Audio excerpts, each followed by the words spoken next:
খুলে গিয়েছে, এখান থেকে আমরা দেখে নেব।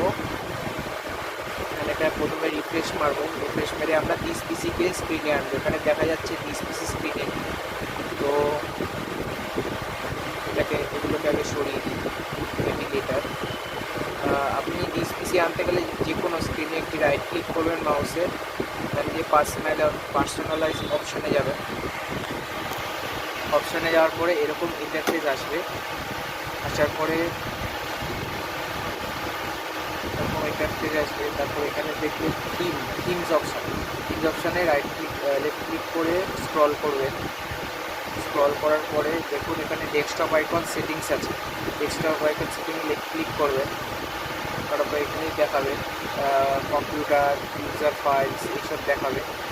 আমি শুধু কম্পিউটার্সটা করবো, করে অ্যাপ্লাই করে ওকে মেরে দেবো। দেখুন এসে গেছে আমাদের স্ক্রিনে 30 পিসি এসে গেছে। দেখুন এখানে শুধু টোটাল সি ড্রাইভটা শো করছে। আমি 100 জিবি করেছিলাম, স্ক্রিনটা একটা প্রবলেম আছে বলে আপনারা দেখতে পাচ্ছেন না। এখানে শুধু সি ড্রাইভটা শো করছে।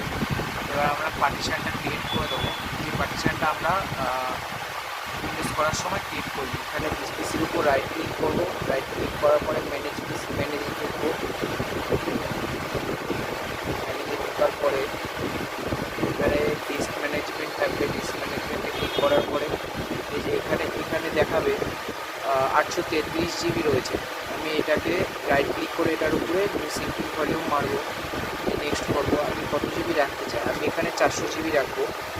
মানে 400 জিবি কিবোর্ডে সিলেক্ট করে নেবো। আমাদের 400 জিবি সিলেক্ট হয়ে গেছে।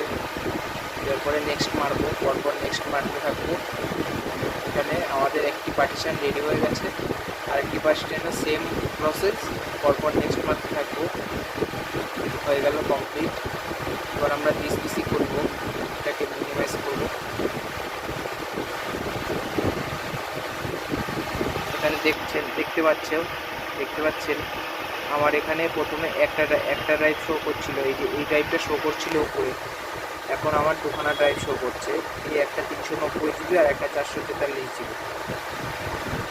তো আমার ভিডিওটা আজকে ছিল এই পর্যন্তই। Thank you for watching my video. যারা ইউটিউব থেকে দেখছো তারা আমার ইউটিউব চ্যানেলটিকে সাবস্ক্রাইব করবে। যারা ফেসবুক থেকে দেখছো তারা আমার ফেসবুক পেজটিকে ফলো করে লাইক শেয়ার অবশ্যই করবে। Thank you for watching my channel. দেখা হচ্ছে আমার নেক্সট ভিডিও।